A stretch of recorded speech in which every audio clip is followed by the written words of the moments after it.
Yeah, so I can't seem to stop it from bleeding. Oh man, that looks really bad. Did you bite your mouth? Yeah, I just did it like a couple minutes ago. How long ago? Like just a couple minutes.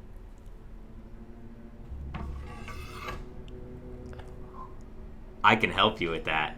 Dude, whoa. Dude, what are you doing with that? Just come here a little closer. I'll fix it right up. Absolutely not. I can stop it bleeding. Did you wash it first? This is Cutco. You don't need to wash it. I feel like no one's gonna get that joke until we get to my talking points. All right, so here we go. Welcome to the Codex Cantina. I am Una, and I am Crypto, the knife wielder. Yes, and welcome to the Codex Cantina, where we go a step deeper into the books that we read. This week we are just going to do the first half of the Bakemonogatari Part 1, which is just the Hitagi crab arc. Is basically what it's called, and it equates to episodes 1 and 2 in the anime. We're just doing the light novel, the first 8 chapters, if you will. Yeah, I'm really excited about this. I had the picture, one of the art pictures of the anime up on my What I Read on my board at school, and I got a lot of interesting looks and questions and inquiries, and this is something that is awesome because it's different culture, and it's expanding, mine, not yours, because you've been doing, I guess, some of these solo. So I'm enjoying it the first time and expanding my horizons into the different novellas of life. Yeah, no, I've been doing Japanese light novels for a while. I'm not like the guy when it comes to that, but I've enjoyed a fair amount. Now this is your first one, so we're gonna break you in softly. But this was definitely one of, like, in terms of what we cover on this channel and how we break things down. This is more in line than a lot of the other light novels that I've done. So first of all, did you notice what the author's name is? Nope. It is NisiOisiN, which is actually a palindrome, so it's the same way forward as it is backwards.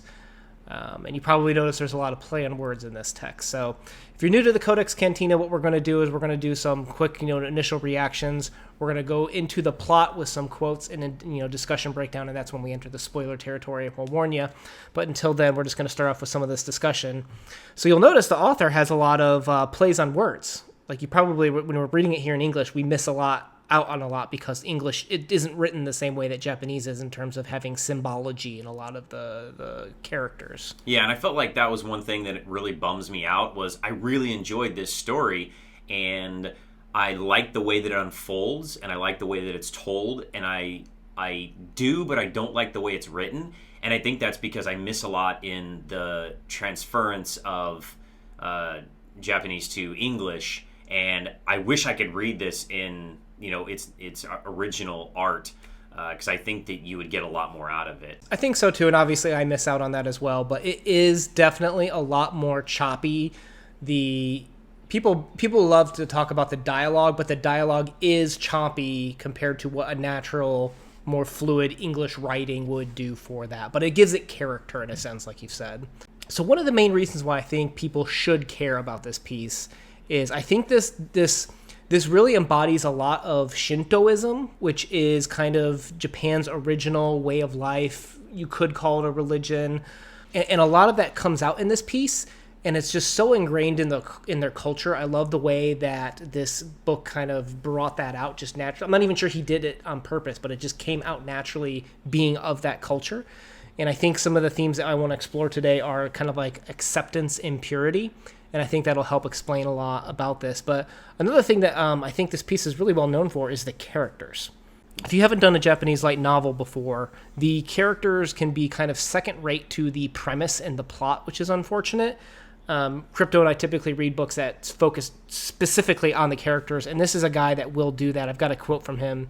He says, "I didn't want to write characters that were just there to be killed or act as red herrings. To write each character to the level of a protagonist was something I wanted to do before my debut." So part of his writing process is he'll create kind of like a main character, a protagonist, and then the character, that the way he wants to draw things out from that character is, and then he creates an anti of that character to kind of start pulling the plot out of that character naturally through character development, which is what I think good writing should do. Yeah, I can definitely see that, the yin and yang of the two main characters, the teenage boy and the teenage girl, you can see how the author is doing that. They feel like complete opposites, but are coming together as opposites, which is very interesting as the story unfolds. I've read one other work by this author. I think you and I have both done Death Note in the past. I know we've talked about the horrible Netflix rendition, but he wrote a spin-off light novel in the Death Note universe, if you didn't know. And I think the only other real adventure into this type of stuff was I watched way back in the day Berserk, and that's kind of my only, when I've done like the other stuff, like Bebop Cowboy and things like that, and Attack on Titan, but I feel like that is Japanese light, and this is like very, I think, mainstream Japanese light novel, right? This was in terms of my experience, this has definitely been on the heavier side, leaning more towards literature, like what you and I traditionally read. Okay. There's definitely a lot more to this piece compared to some of the other ones, but they tend to be light, being very easy to consume. Some people can get offenses with it, like saying, like, oh, it's bubble gum. You just chew it real fast and then it's over with, which maybe that's true for some of these stories, and that's okay. Escapism, there's nothing wrong with escapism, but that's not what drives you and I. This one is definitely on the side where there's a lot to talk about with this piece. Yeah, I mean, you could say that about comic books, but you can read some comics that are very deep and tackle some heavy, heavy issues. I mean, this, I think, not attacks, but it exposes some of those issues and stereotypes and stuff, and I think that it is kind of insulting to say that this is something that is bubblegum, because if you're looking at it from kind of a hoity-toity viewpoint, sure, you could look at that and be like, oh, it's blah, blah, blah. And I think that you can definitely glean some good stuff out of this. Let's jump into quotes. I just have one, and then we'll jump into, instead of doing a plot, like a full plot recap, because it is a little bit more simple to understand this type of a plot, what I'll do is, I think what we want to try and do is do the plot and then break it down as the plot happens. Like, I have some of my notes that I've taken here, so we'll kind of combine the two. Okay. So in terms of quotes, I just have one, which I'm curious if you're going to pull anything out of this. Curiosity is such a cockroach, isn't it? Flocking to precisely the secrets that people want untouched. Ooh, I like that. We've kind of discussed that before. This one's really important because you need to have a background in understanding some elements of Shintoism to understand a lot of what happens in this plot. It's very, like, you get it. You understand exactly what happens, but it feels almost mythical, and you're not really sure why characters are doing some things unless you understand some of this. So I want to break that down for maybe some viewers out there that aren't as familiar with it. Let's just jump straight into the spoiler territory with the plot and the discussion section. Chapter 1 is Senjo Gahara is described as a cloistered princess and will suffer morning and school-wide assemblies in the shade. She abstains from physical activities at school, but is described as graceful. She spends a lot of time in the hospital and reading books. She takes on a role of in school, but not a part of school. There's a quote, "Schools are strange places where people without friends routinely form a sort of community or colony of people without friends, myself included, until last year. But Senjo Gahara seems to be exempt from this rule too." And then the ending of this chapter is where Senjo Gahara slips on some stairs, and when she falls into our narrator, Araragi, he notices that she's weightless at that point in time. And this is where we need to introduce some of the major themes of Shintoism in terms of purity and as well as kind of like togetherness. Matsuris kind of represents the festivals that bring a lot of the towns together. And it's not just a way to worship the gods of the past, but I guess we should back up a quick step. Do you know what Shinto means? I don't remember. It's been a long time since I've done geography and culture of Japan. Well, it's so fascinating because before like Buddhism spread through Japan, there was no name for it. It was just, this is life in Japan. This is what we do. There's no original scripture, there's major figures. There's no founding father, if you will, for this religion. It just always was. And it wasn't until Buddhism came into town in Japan that they're like, oh, we need a name for this thing. What's this thing that we all do? And that's when it became Shinto. But it's the idea that it's the way of the god. There's gods of everything. And part of what kind of pulls this way of life, this religion together, depending on how you want to break it down, is purity. You're brought into this world pure, and things that are considered pollutants are kind of like evil things or bad things, things that change the state of being in a good or happy experience, if you will. It's really hard to explain, but if you ever see these like shrines in Japan, a lot of them have like kind of like this process where you will kind of go in, you'll there's like water out front with like a little ladle, and you'll like wash your hands. Sometimes you wash out your mouth. You have like this process in terms of like, when you clap your hands twice together, you have your right hand slightly behind your left hand, you bow, and you can give an offering, and you give deference, but it's a way of cleansing yourself before prostrating yourself before the gods and maybe asking them for things. And what's interesting about Shinto is, unlike a lot of other religions, you don't pray to the gods. You give them respect and look for, their treatment in return and hope. And there's also no good or evil too. Like the Bible's like, this is what is good, that everything else is evil and you will burn in hell. They didn't view it that way in Japan. So I know that was a very quick, very kind of bastardized way, but that's kind of the overview of what Shinto is it's believing in these gods of everything and being at peace and harmony and being pure and one with nature. It's still like the second largest religion in Japan, right? I mean, it's still pretty. Oh no, it's the biggest. But it's questionable because you can be Shinto and Buddhist. Like you can be both. Yeah, so a lot of people follow Shinto traditions, but they don't identify themselves as Shintoism. But they identify as a Buddhist. But 80% of Japan is currently classified as Shinto loosely in some way. So It's the fifth largest religion in the world, though. So here we see a lot of those symbols in terms of kind of like some of the isolation with Senjogahara, where she's not part of the class. We talked earlier about those matsuris, like the festivals that bring a community together. She's kind of separated from that. And you have kind of like a purity aspect, where originally when I was first reading this, I was looking at it with Western eyes, and Araragi, I kind of viewed him as being kind of like a stoic, where he's like, hey, I'm just kind of going to go with the flow. But I think I realized that this is more along the lines of acceptance and purity in the Shinto way, rather than kind of like looking at it with the Western eyes of stoicism. Yeah, I definitely am guilty of that as well. And again, I didn't want to do that, but I'm guilty of it. And I think that, unfortunately for me, I have you as a guide to kind of take my blinders off and allow me to open up viewpoints and look at it from a different perspective. And I think on something like this, so you don't get trapped in that trope of thinking it's a bubblegum type story, you do need that. And so having some discussion about a story like this will allow you to broaden your cultural horizons. All right, now chapters 2 and 3, I don't have too many talking points for these, so let's just go through the plot real quick.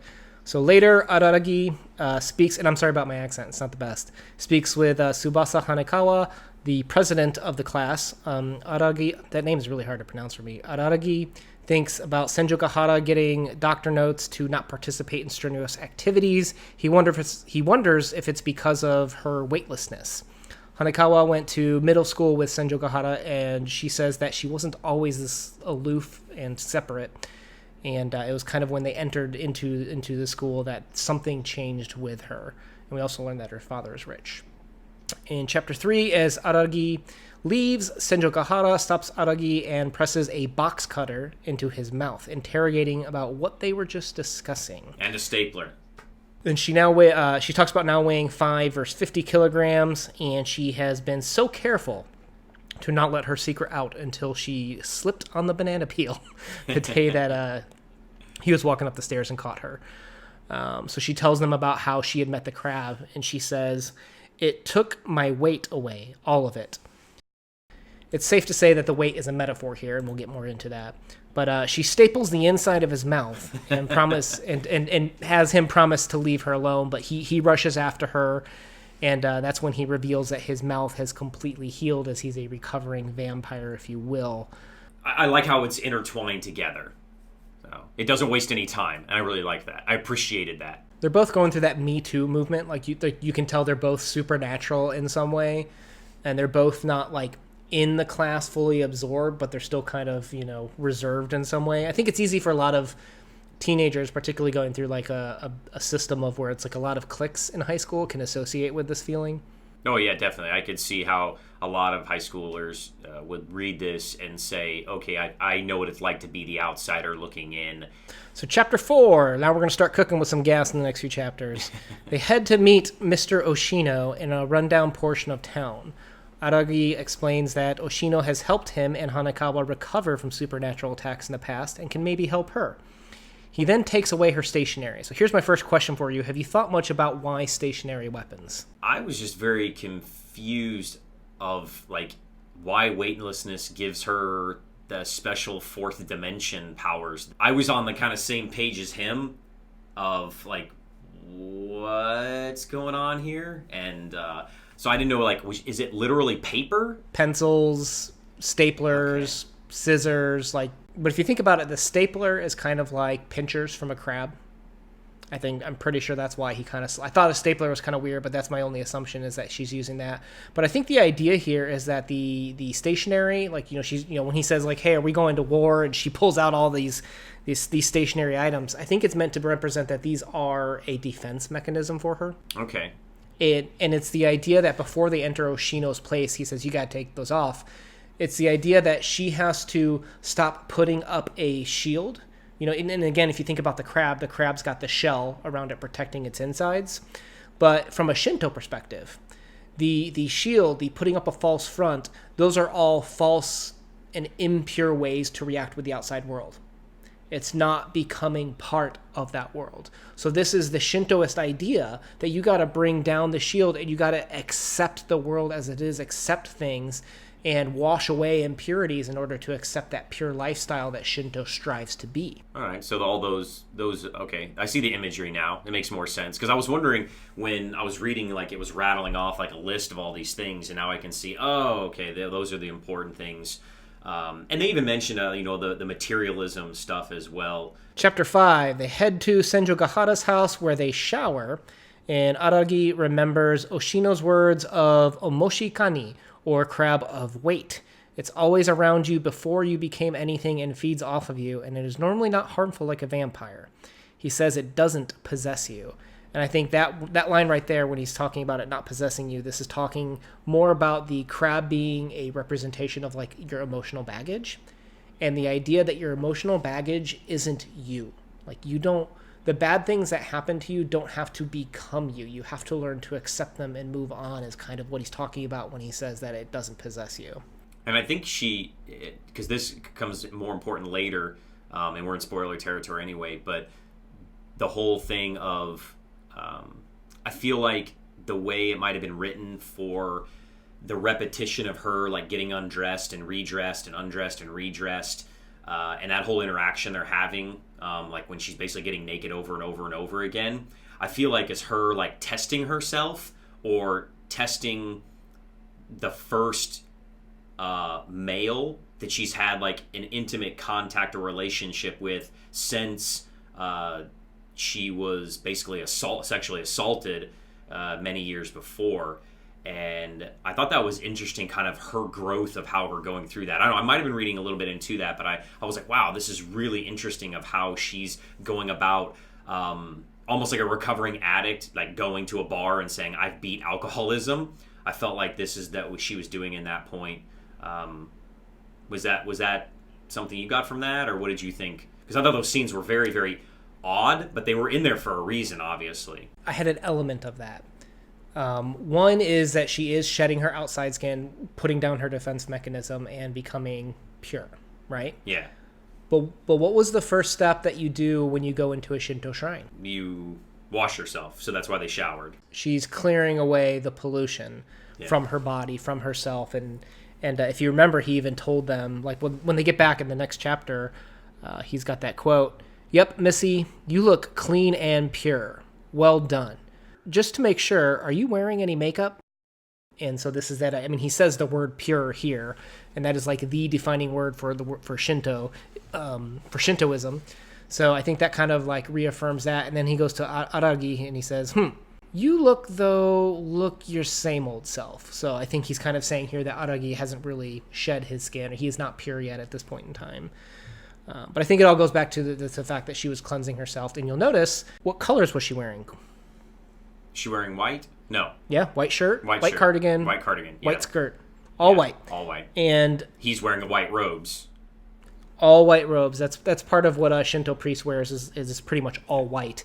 And if you ever look up in the beginning of the new year, like it's like a tradition, a lot of Japanese men and in their culture, they'll get into an ice cold bath and they'll be wearing nothing but kind of like the white, kind of like sumo belt. It's a part of cleansing themselves each year of all their impurities, basically.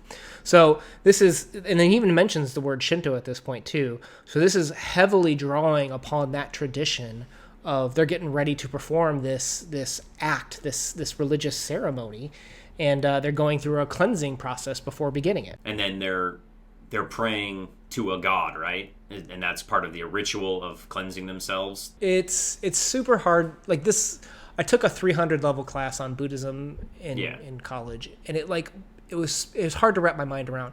You don't pray to the gods specifically, right? It's kind of like you ask them for something. He says it in the text. He says we're going to ask him a favor.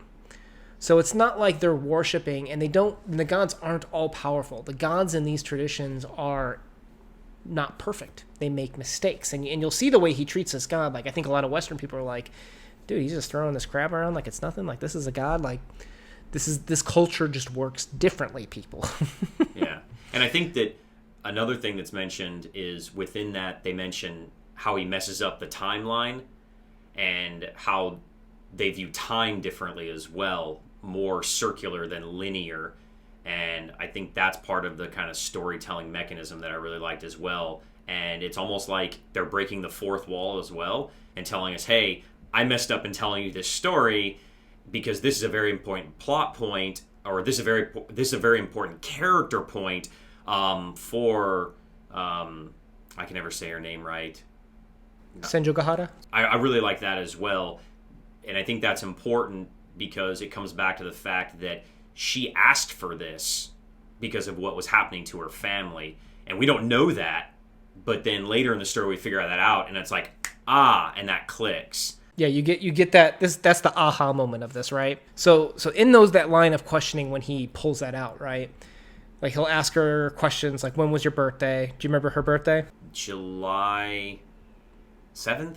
Which the sign for that is? I don't know that stuff. Cancer. Which is? Bad? A crab. Oh, is it? Oh, I didn't know that. I'm learning all kinds of new things. Small. I'm an Aries, that's all I know. Okay, she's the crab, right? And that's the god that came to her.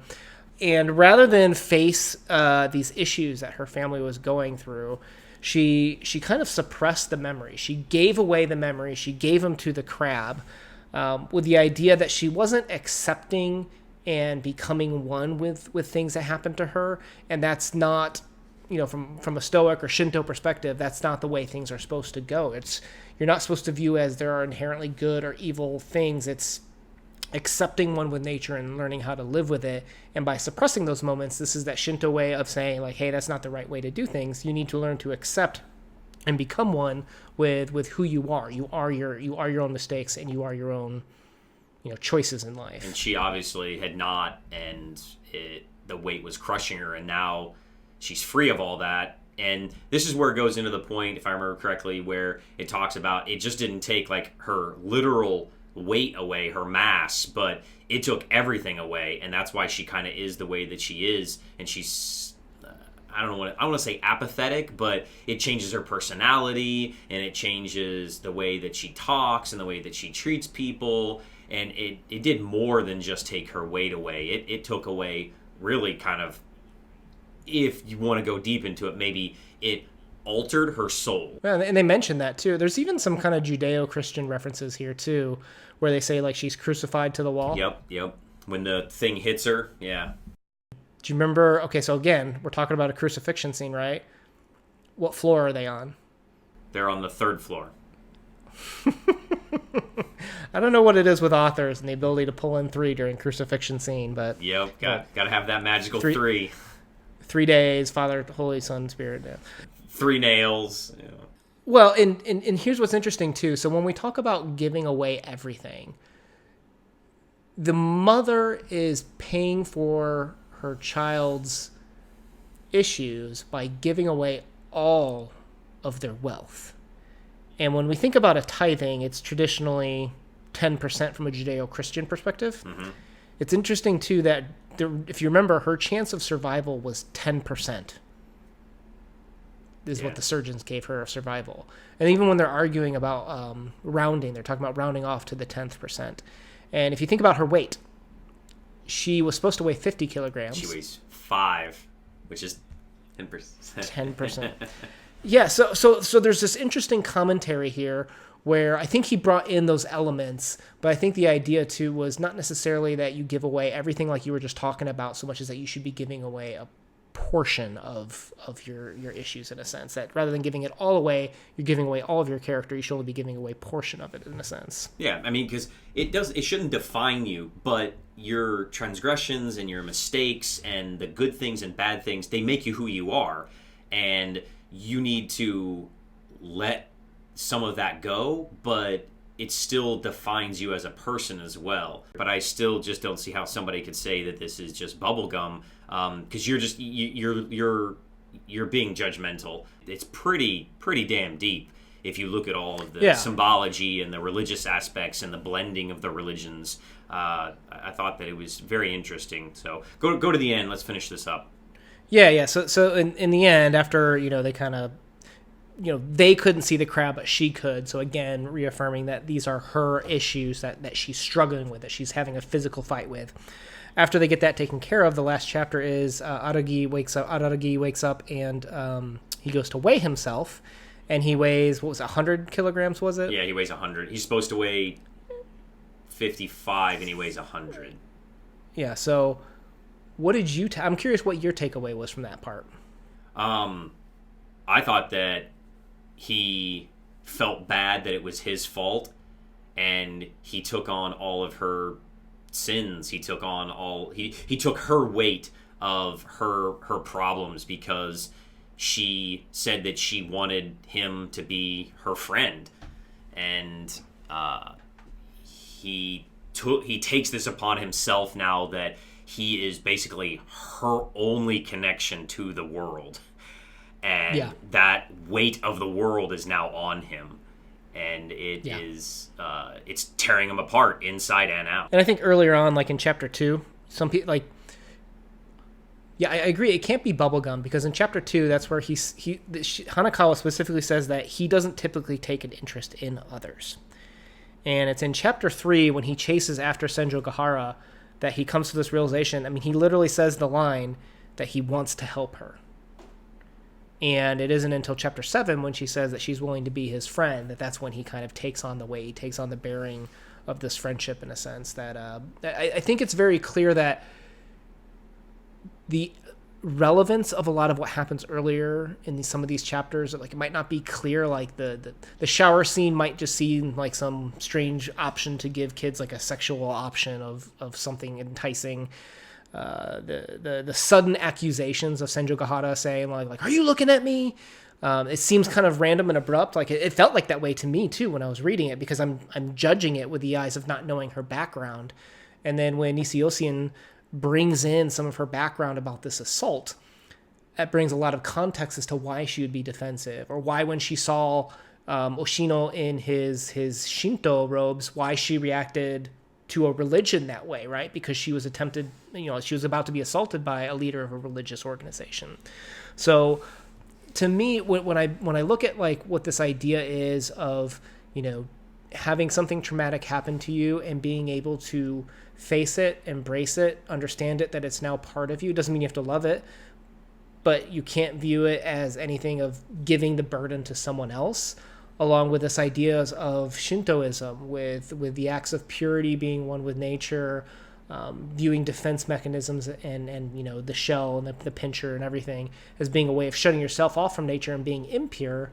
I thought it brought a lot of it together, as opposed to it just being like a bubblegum story that I would fight tooth and nail to say that there's a lot of really good things happening in this light novel.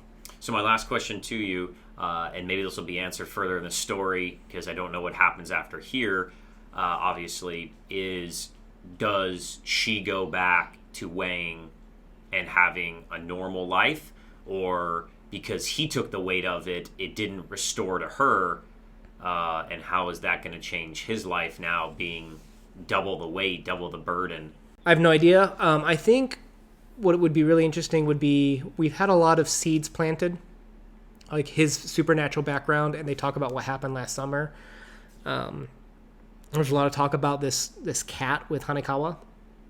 It'd be interesting to understand what their traumatic events were and their recovery is like compared to Senjo Gahara's recovery. And maybe they recovered in a different way or faced their issues in a different way.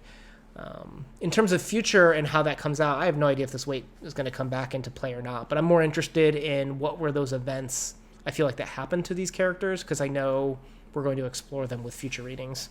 Yeah, I'm interested in seeing like when the fighting comes into play, because if this was made into an anime, then I know that there were like crazy fight battle scenes. There had to be, because that's always like very popular in those type of shows, right? So I'm interested in seeing where this kind of evolves and where we finally get the antagonist to the story, because we really don't have like a bad guy yet. Well, the bad guys are themselves. Oh. In this story, right? Like, her issue was that she wasn't facing her past.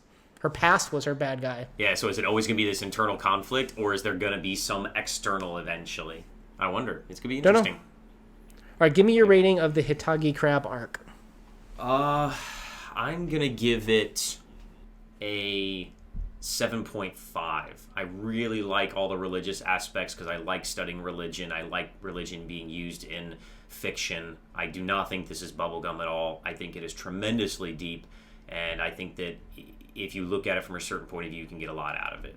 Yeah, I'm going to go with a 9 out of 10. I have obviously a larger background in Shintoism that, beyond just having them explained to me, I think it meant a lot to me reading this story and being able to pull that out. So with that said, guys, we post videos every Monday, Thursday, and sometimes 3, 4, 5 times a week. Just depends on what our schedule looks like.